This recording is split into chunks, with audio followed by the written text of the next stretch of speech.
얘네들이 대선 이후에만 댓글 조작한 게 7,500만 건이다. 임시정권의 최저임금과 탈원전을 옹호하는 댓글이 자유한국당이 김경수와 드루킹 일당의 댓글 조작이 대선 직전뿐만 아니라 이후에도 대규모로 이루어졌다는 정황을 공개했습니다. 주로 문재인 임시정권의 국정운영 지원 목적이었다라는 거죠. 선거가 있기 전에, 대통령 선거가 있기 전에는 주로 4월 5월 달에 현격하게 많아졌는데 끝난 이후 6월에서 8월부터 무지막지하게 댓글 조작이 많았다. 실제로 그때도 이제 막 많이 있었죠. 최저임금과 관련해서 38만 건, 탈원전은 100만 건이 넘는 댓글 조작이 있었다.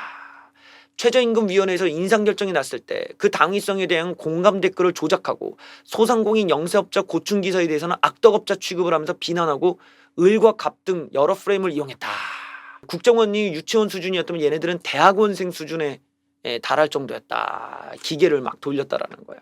특히 김정숙이 경인선에 가야지라고 말한 내용이 찍혀있다. 그래서 김정숙은 이들에 대해서 인지하고 있었던 걸로 보이며 드루킹의 존재도 알고 있었는지에 대해서 특검을 통해서 수사해야 된다.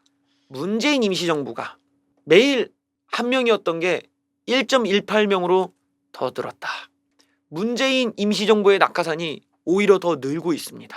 문재인 임시정부가 지난해 9월부터 4개월 동안 공공기관에 하루 1.18명꼴로 코드 인사를 심었다는 조사 결과가 나왔다. 이들 대부분이 문재인 문재인 여섯째 피고발인의 후보 캠프 출신이거나 여당 의원들과 인연이 깊은 것으로 드러났다. 문재인 임시정부 낙하산 캠코더 인사 현황을 발표했는데 거기에 따르면 친여 인사가 낙하산 인사로 그냥 하루 한 명꼴로 들어갔다. 지난해 9월부터 12월까지 69명의 낙하산 캠코더 인사가 이루어졌고 340개 기관에서 434명의 낙하산 캠코더 인사가 진행되었다. 낙하산 인사 투하 속도도 가속화됐다. 하루에 한 명꼴이었던 게 더 늘어서 1.18명이 됐다. 자, 여기 보면은 문재인 임시정부가 블랙리스트를 만들어서 전임 정권으로부터 임명된 공공기관 인사들에게 사퇴를 압박했다는 의혹과 관련해 64명에 달하는 임원이 미리 임기 전에 교체된 것을 확인하고 사퇴 사유를 조사하고 있다. 미세먼지 국민 분노가 하늘을 찌르는데 문재양은 입도 열지 않는다. 이게 어떻게 한국이지? 이게 서울이라고? 5일 연속 미세먼지 비상저감 조치를 시행한 정부가 되었다. 하지만 적화대랑 환경부는 뚜렷한 대책도 발표하지 못하고 비상 문자만 남발해 가뜩이나 화가 난 국민의 분노에 끈의 정부를 강도 높게 비난하며 푸른 대한민국을 자신했던 문재인 여족제 피고발인은 그때와 비교도 안 될 만큼 미세먼지 재난이 심각함에도 불구하고 입도 뻥끗하지 않고 있다. 여기에 심지어는 환경부 장관이 건설 공장을 찾아 날린 먼지를 억제해달라는 황당한 발언까지 했다. 좌파 성향의 환경단체들은 노후 화력발전소를 문제 삼고 있다. 지들이 탈원전하자고 해서 화력발전소를 돌린 건데 화력발전소에 가서 그만 돌리래. 그러니까 얘네 말은 탈원전도 그만하고 화력발전소도 하지 말라라는 거야. 마스크를 써도 소용이 없다. 전철 등 실내도 야외와 다를 바 없다는 정보를 유통하기도 한다. 미세먼지 발생 요인을 줄이는 게 최선이다. 그리고 미세먼지 접촉을 자제하는 것이 좋다. 전철역 등 실내로 분류되는 곳의 미세먼지 농도 역시 야외와 다를 바 없다는 조사가 여러 차례. 그러니까 뭐 어쩌라는 거야. 밖에 나가나 안 나가나 미세먼지에 노출된 건 매한가지라는 거예요. 북한이 미국을 속이려다가 뽀록이 났다는 것을 아주 공감을 하며 결국 미국이 찾아낸 거는 미국이 이제 북한과 만나서 얘기했던 그 지역이 분강이었다라는 거예요. 근데 이 지역은 아무도 몰랐다라는 거야. 심지어 북한도 아무도 모르겠지 했던 곳인데 미국이 팍 찍어서 분강! 에이! 청은! 분강! What the fuck? 어떻게 알았지? 이러고 놀았다는 거야.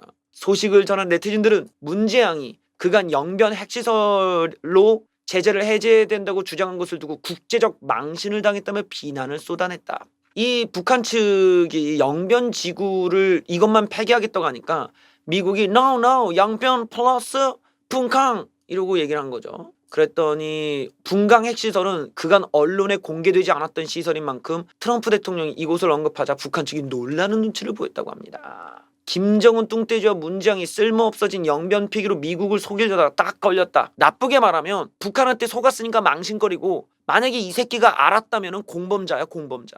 이거는 사기야, 사기. 미국을 상대로 문재인도 속은 새끼면은 그건 무능한 새끼, 그 국제적 망신이고, 문재인 새끼가 알았다면 공범자죠, 공범자. 이거 국제적 사기하다가 뽀록난 사건이죠. 대사기극이야 이거는. 미국은 다 알고 있는데 김정은 감싸는 문재인이 얼마나 우스꽝스러웠을까. 블룸버그. 문재인, 북한을 옹호하며 트럼프와 갈라서고 있다. 블룸버그 통신 일부 외신들이 한미 간의 입장차를 지적했다. 문재양이 영변핵 시설 폐기가 불가역적 조치라는 북측의 제안을 옹호하고 나서면서 트럼프 대통령과 갈라서고 있다. 문재양은 영변핵 시설은 북한핵 시설의 근간이라며 이것이 폐기된다면 북한 비핵화가 된 것이다 라고 북한을 옹호하는 발언을 했어. 그런데 블룸버그는 문재양 이 새끼의 이런 개같은 개소리는 영변핵 시설 폐쇄가 최대한의 비핵화 조치라는 북한의 주장을 옹호하는 것이다. 영변핵 시설에 대한 미국의 설명은 그것과 다르다. 왜? 다른 데에 시설이 또 있기 때문에. 미국은 영변 외에도 다른 우라늄 농축 시설이 존재한다. 또 문재양이 미북 정상회담의 성과랍시고 부분적인 대북 제재 해제가 논의됐다고 말한 것에 대해서 블룸버그는 대놓고 제재 해제를 요구하지 않았다. 북한 버전의 주장과 같다고 보도했다. 문재양이 북한 편을 들고 있다는 걸 대대적으로 보도한 거예요. 작년에 왔던 각설이 죽지도 않고 또 왔네. 시구시구 들어간다. 시구시구. 작년에 갔던 장하성이 죽지도 않고 또 오나요. 경제 파탄 책임자가 주중대사로 올 수도 있다라고 하는. 이야, 이건 뭐 하자는 거냐. 뭐 돌려막기야 뭐야 이거.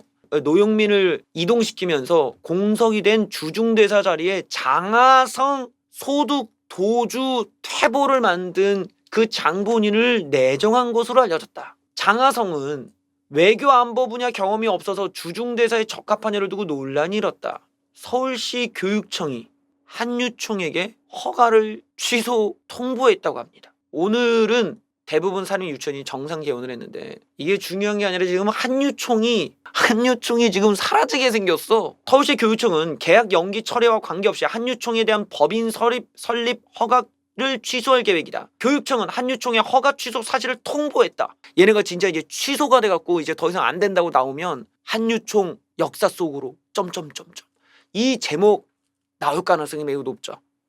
여기에 대해서 한유총 지도부 등이 보복을 예고하거나 투쟁 참여 강요 등을 이루어진 정황을 알게 되면서 이제 뭐 얘네들을 없애버리겠다 이게 나간 거죠. 이걸 기반으로 이제 한유총을 없애기로 한 거야 지금. 한유총이 이거를 강요했냐, 불이익을 주도록 협박을 했냐, 이런 거 가지고 이제 날려버린다 이거죠. 집단 계약 연기 행위가 불법 단체 행동에 해당된다며 공정거래위원회 신고했다. 이 새끼들도 웃긴 게 이런 거면은 좀 민노총이나 이런 새끼들한테 좀 적극적으로 하지. 자, 한유총의 설립 허가 취소 과정을 한번 보시죠.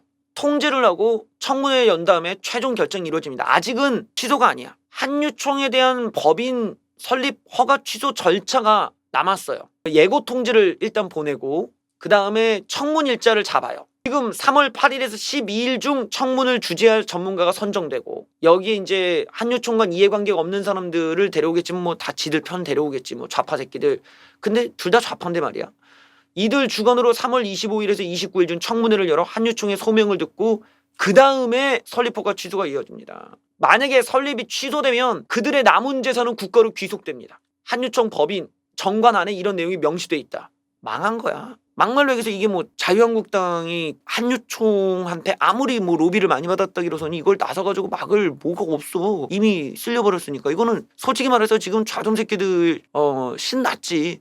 이거 지들 사람들 다 뽑아놓고 지들 입맛에 맞는 사람 뽑아놓고 한유총 날립시다. 알겠습니다. 이러고 끝나는 거거든. 이거 뭐 4월달 되면 한유총 날아간다고 봐야죠. 내가 예전부터 이 살인유치원 얘기할 때부터 얘기했지만 아이들, 독거노인들, 환자들, 장애인들, 저소득층 이런 사람들 볼모로 떼법을 부렸다고는 역풍이 분단 말이지. 그런데 심지어는 박근혜 정부 때 얘네들이 어떤 질을 했는지 기억한 사람들은 또 빠져. 저 새끼들은 박근혜 정부 때도 저랬던 놈들이야 이러고 빠지고. 또 이제 나처럼 한유총을 털어본 사람들은 무상교육을 얘기하는 한유총에 대해서 야 좀 이상하다. 야 얘네들은 100% 세금으로 지들을 지원해 주기를 바라는데 얘네들이 왜 사유재산을 얘기하지? 이렇게 반문하게 된단 말이지. 왜 사립 유치원한테 국민 세금이 들어간 줄도 몰랐던 대다수의 사람들이 이제 불만이 올라오는 거죠.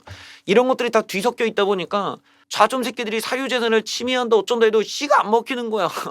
애초에 이 새끼들 자체의 설립 목적이 무상교육 100% 정부 지원이었고 박근혜 정부 때도 똑같은 논리로 파업을 했었던 놈들이고 그다음에 애들 볼모를 했다는 점 이게 뒤섞이니까 안 돼. 여기서 왜냐면 이 새끼들 자체가 사유재산이라는 게 공정 경쟁을 통해서 자기가 돈을 버는 걸 말하잖아요. 얘네들은 공정 경쟁을 하겠다는 게 아니라 국가로부터 100% 지원을 받으려고 목적으로 나온 게 한유총이었다는 거야. 사실 유치원 사립유치원의 집단이 한유총만 있는 게 아니에요. 전사연이라고 하나? 전국 사립유치원 연합회인가? 이게 더 커. 근데 전사협조차도 한유총을 손절할 정도야. 실제로는 얘네보다 더 큰 집단이 따로 있어. 근데 얘네들은 그렇게까지 과격하지가 않아. 근데 얘네들만 그렇게 유독 난리였다는 거지. 그러면서 무상교육을 하겠다 이러면서 계속 정부 국가 지원을 우리에게 달라 뭐 이런 걸 했던 애들이지. 그러니까 얘네들의 논리가 웃긴 거야. 전에는 국가한테 돈 다 받겠다고 해놓고 이제 와서는 사유재산을 침해라고 하니까 얘네들이 말하는 사유재산에 대한 신뢰가 떨어지는 거죠. 좌좀 새끼들이 사유재산을 침해하는 건 존나 역 같은데 그걸 한유총을 가지고 얘기하니까 설득력이 없어지더라고. 좌파 정부나 한유총이나 둘 다 똥이었다. 결론은 그렇게 나왔죠. 즐거운 뉴스입니다, 여러분들. 박지원이 재판 척탁을 했다는 의혹이 터졌습니다. 평화당 박지원이 국민의당 리베이트 의혹 사건 당시에 재판 청탁을 했다는 이야기가 나와서 박지원이 전면 부인을 했다고 합니다. 박선숙, 김수민이 얘네들이 리베이트 의혹 사건이 연루가 돼가지고 뭐 난리가 난 적이 있었어 하면 국민의당이 그때 박지원이 재판부의 유무죄 관련 심증을 알려달라고 이민걸 법원행정처 기획조정실장에게 청탁했다는 의혹을 받고 있다고 합니다. 임시정부가 카드 공제를 축소하는 걸 검토한다고 합니다. 신용카드 축소 방안을 검토하겠다고 홍남기 경제부총리 기획재정부 장관이 이런 발언을 하면서 난리가 났습니다. 신용카드 공제율이 전통시장이나 대중교통 등 별도로 규정한 지출분 외에는 15%가 적용된다.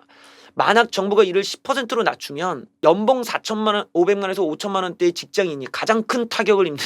세금을 꼬박꼬박 납부한 중산층들의 반발이 거셀 것으로 예상된다. 현대기아차가 5개 카드사의 계약 해지를 통보했습니다. 정부가 카드사를 때리니까 불똥이 튀어버린 거예요.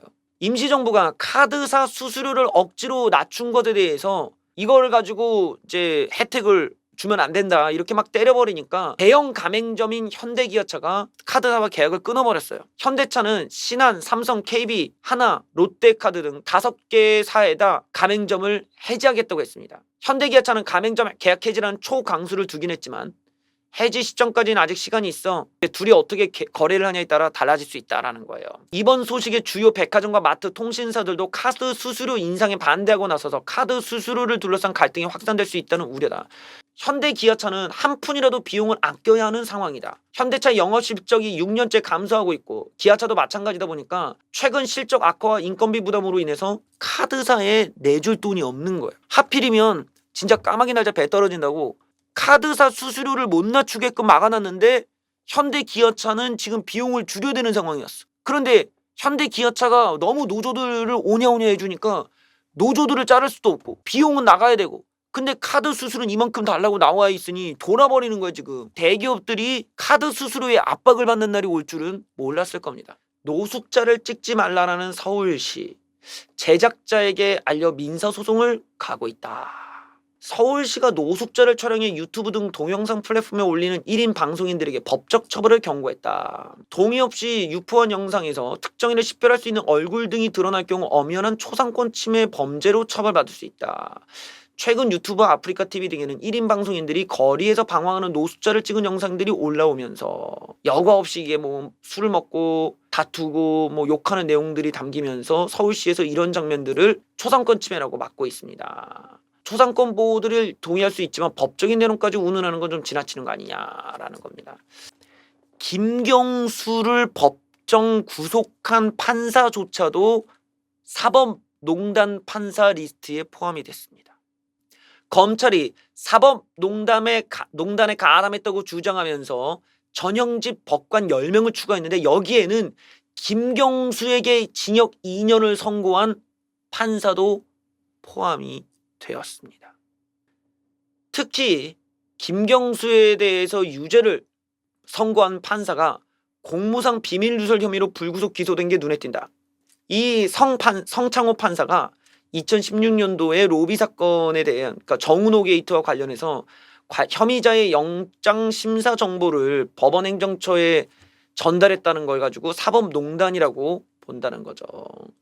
그래서 이런 내용들을 보면서 대법원장은 재판 과정에 대해 검찰이 전혀 이해를 못하고 있다는 걸 느꼈다라면서, 황교안 대표 미세먼지는 탈원전부터 고쳐야 됩니다 라면서 새벽 시장을 찾고 오후에는 봉하마을을 갔다고 합니다. 황교안 대표가 미세먼지에 대해서 탈원전을 고치는 것이 필요하다 얘기했습니다. 그리고 새벽 시장을 찾으면서 TV토론회에서 새벽 시장을 가고 싶다 말했는데 그 약속을 지키라는 마음으로 왔다. 봉하마을을 참배했다고 합니다. 여기에 대해서 자, 어떻게 보면 봉하마을을 왜 가냐, 그럴 수가 있죠. 이게 우리가 황교안이라는 사람의 입장을 생각을 해보면 자기 친박이나 비박한테 의존하는 게 아니라 친황계파를 새롭게 만드는 게 중요하다는 거예요. 어쨌든 인사권을 가지면 사람들이 모이게 돼 있어. 친황이 중요해. 친황을 만드는, 이 계파를 만드는 과정에서 생각을 해야 될 게 뭐가 있냐면 나와 라이벌을 만들지 않아요. 라이벌을 성장 못하게 막는 거야. 나와 상대가 될 수 있는 내부의 라이벌을 눌러놓는 거죠. 그 얘기는 뭐냐면 내가 선점을 해버리는 거야. 이번 뉴스에서 그런 걸 분석해 놨더라고요. 재밌었습니다. 황교안 대표의 봉하마을 방문을 두고 다른 해석도 나온다. 한국당 전당대회 과정에서 중도 확장을 표방했던 오세훈 후보가 국민 여론조사에서 황교안보다 앞섰다라는 것을 의식한 거 아니냐라는 것이다. 오세훈을 의식한 행보라는 거예요. 한국당 5.18 공청회 징계 논의가 유보되었습니다. 왜 유보가 되었을까요? 김영종 중앙윤리위원장이 지도부 교체가 된 이후로 사표를 표명한 상황이라서 자연스럽게 유보가 되었습니다. 이게 뭐냐? 중앙윤리위원장은 지도부가 교체되면 자연스럽게 사표를 내는 게 그동안의 전통이었어. 그러니까 이번에 사표를 낸 거야. 근데 이게 다행일지 아닐지는 모르겠어요. 왜냐면 그걸 누가 임명하겠어? 그거 황교안 대표가 할 거 아닙니까? 그러니까 실제로 중앙윤리위원회를 황교안 대표가 누구를 임명하냐에 따라 그 징계의 수위가 직결되는 거고, 결국에는 그 징계가 되면은 황교안 대표의 황심이 징계의 수위를 결정했다는 식으로 해석이 될 가능성이 높아졌다라는 거예요. 이게 결론적으로 보면 일단은 논의가 뒤로 밀렸다라는 거는 당장은 김진태 의원을 아끼시는 분들한테는 안도하실 수 있지만, 이게 이후에 황교안 대표에게는 그 결론에 대한 독박이 황교안에게 다 가게 생겼다라는 거죠. 그거를 만약에 뭐 징계가 없던 걸로 한다면 또 좌파 새끼들이 이게 뭐냐 황교안이라고 황교안에게 독박, 만약에 징계 수위가 너무 세 이러면 야 황교안 너 미쳤냐 이러고 또 내부에서 황교안 독박, 이런 지금 상황이 왔다는 거죠. 중앙윤리위원장을 누구를 할 것이냐가, 여러분 이제 머리를 굴려보면 계속 중앙윤리위원장을 선임을 안 하고 계속 질질 끌 수가 있지. 그런 전략을 쓸지는 모르겠지만 한국당 윤리위원장 사퇴했습니다. 5.18 폄훼 징계 물 건너가나 라는 해석까지 나왔어요. 하지만 일각에서는 태극기 부대가 위력을 행사해 윤리회의까지 옮겼던 이걸 놓고 부담을 느낀 거 아니냐는 해석도 나온다. 그럴 수도 있겠네요. 이 해석 되게 재밌다. 저 사람이 전통에 의해서 나간다고 했지만 태극기 집회에 겁먹고 도저히 나는 결론 못 내겠어요 이러고 나갔다라는 거예요 지금. 미중 무역 협상이 타결되면 한국 등 미국 동맹국 대중 수출에 타격이 있을 거다. 한국은 5년간 연 230억 불의 수출이 손실될 거다라는 거예요. 미중 무역 협상이 타결되면 무역 전쟁의 파고는 가라앉겠지만 중국이 미국산 제품을 대거 구매하면서 중국 시장에 의존해온 미국의 동맹국들이 수출 타격이 올 수도 있다는 것이다. 중국이 향후 5년간 1조 3,500억 달러 규모의 미국산 제품을 구매할 경우 한국은 같은 계산으로 하면은 3.1% 수준의 25조의 손실을 입을 것으로 내다봤다. 이런 대규모 수출을 다른 곳으로 전환하기에는 단기간에는 불가능하다. 특히 우리나라 같은 경우는 더더욱 그럴 거고, 무디스가 한국 경제 성장률을 2.1%로 하향 조정했어. 모두 합쳐서 국내외와 다 합쳐도 최저치야 지금. 고용 부진 원인으로는 최저임금을 지목했다. 다른 해외 기관도 한국 성장률을 하향 조정하고 있다. 거의 성장률 쇼크 수준으로 받아들여진다. 한국 경제를 지탱하던 수출마저 위태로워졌다고 판단했다. 투자 사이클 악화와 글로벌 무역 둔화가 경제 모멘텀을 해쳤다. 중국의 중간재 수요 둔화, 반도체에 대한 수요 침체는 투자는 물론 수출 전망도 악영향을 미치고 있다. 이게 지금 본격적으로 올라오고 있는 거죠. 무디스는 고용 부진의 원인으로 최저임금의 대폭 인상을 언급했다. 최저임금의 급격한 인상은 고용 성장을 부진하게 만들었다. 중소기업이 임금 인상을 경쟁력에 대한 도전으로 받아들이고 있다. 이게 지금 완전히 우는에 뺨 때리는 시기라고. 이게 우리나라가 안 그래도 지금 반도체가 안 팔리고 있죠. 뭐 하반기에 좋아진다고 하는데 그런 거는 뭐 돼봐야 아는 거고. 일단 반도체 사이클이 꺾였어요. 이러다 보니까 나머지가 되는데 현대차, 기아차 다 박살났어. 이 상황에서 미국이 중국한테 우리 거 더 사줘 이러고 이제 밀어내기를 하고 있으니 거기서 타격을 없다고 생각하면 조금 이상하잖아. 미국이 야 우리가 더 이상 금리를 올릴 때가 아니야. 경제가 불황일 것 같아 이러고 금리까지 안 올린대. 이러면은 벌써 금융권에서는 야 연말이면 더 힘들다는 얘긴데 라는 걸 이미 머릿속에 넣고 있잖아요. 그러니까 지금 우리로서는 굉장히 악재가 미리 숙제로 남아있는 거죠. 여기서 가장 치명적인 문제가 뭐냐? 대통령이 문재인이야. 이번 달부터 세입자 동의 없이는요. 전세 월세 전환을 못합니다. 건물주가 지 맘대로 전월세 전환도 못합니다. 이거야말로 사유재산의 개입이지. 임대사업자가 세입자 동의 없이 전세를 월세로 전환하는 것이 금지된다. 임대사업자는 임차인이 거주의사를 표명할 경우 최대 8년간 형태 변경 없이 주택을 임대해줘야 된다. 임대사업자는 세입자가 퇴거 의사를 밝히지 않는 한 최대 8년 동안 재계약에 응해야 한다. 만약 이를 거부할 경우 재계약 거절로 처벌받는다. 이런 게 사유재산 침해지. 집주인이 재계약 과정에서 월세로 전환할 때도 세입자의 동의를 구하지 않으면 재계약 거절로 처벌받는다. 과태료 1,000만 원 부과받고 세법상 혜택 등등등을 모두 다 잃게 된다. 임대업자가 대출 상환이나 자금 융통을 위해 전세로 돌려야 하는 상황이 발생하더라도 세입자가 이를 거절하면 전환을 하지 못한다. 집주인이 돈이 필요하면 은행을 이용해 대출을 받아야 한다 설명하면서 재산권에 대한 과도한 침해가 아니냐라는 반론도 나온다. 대북 제재로 인해 북한의 폐광이 속출하고 있습니다. 우리나라와 함께 북한 역시 심각한 경제 위기가 코앞입니다. 석탄 생산량이 급감하면서 북한은 대북 제재로 석탄 수출길이 막히니까 내부 전력 발전용으로 돌리기 위해 안간힘을 쓰지만 북한 내 시세가 수출 시세의 10분의 1에 불과해 노동자들이 탄광을 이탈할 상태다. 월 200만 원을 벌다가 월 20만 원도 못 벌면 어떤 상황이 되겠냐. 올해 안으로 환율이 뛰고 물가도 폭등하는 거시경제 위기가 나타날 수 있다. 이게 북한의 얘기인데 하여튼 뭐 북한이 망하는 건 즐거운 소식이지.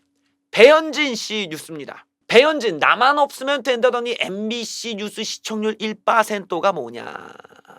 저만 나가면 다시 좋은 친구 된다며 멀쩡한 분들이 피구대첩 양치대첩 거짓말을 하고 폐악을 부리고 다른 이들 인격 짓밟으며 인간성과 자존심을 버렸으면 잘 사셔. 이게 뭡니까 1%가. 혀를 차기도 안타깝습니다. 이렇게 또 너무 교양 있게 매기셨어 지금. 이 MBC 노조원들이 배현진 씨를 가지고 아주 못살게 굴었죠. 그래서 뭐 배현진 씨가 MBC 재직 당시에 경영진의 보호를 받았다면서 막 거짓말도 퍼뜨리고 무슨 뭐 배현진의 다리를 맞췄다고 인사발령을 받았다는 등 뭐 이런 말도 안 되는 소리를 날씨입니다.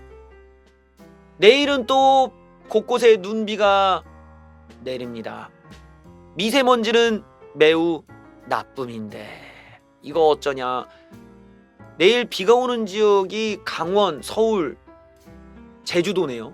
강원 영동에 이제 눈 비고 나머지는 좀 이렇게 흐림 마크가 떴네. 그래서 전국이 대체로 흐립니다. 꿀꿀하네. 아침부터 비가 오겠다. 영상 1도에서 11도. 아침 최저 기온이 좀 높은데 낮 최고 기온은 8도에서 16도. 뭐 온도는 높은데 비가 온다. 이 저처럼 이제 그 늦게 자는 사람들 있잖아요. 저는 한 6, 7시쯤 자는데 이렇게 빗소리가 나면 잠을 못 자잖아. 그래서 이렇게 귀마개를 합니다. 귀 찰흙처럼 돼 있는 귀마개가 있어요. 그래갖고 요런 걸 이렇게 귀에다 꽂으면은 진짜 아무것도 안 들려. 그렇게 해갖고 자면은 아무 소리도 안 들리죠.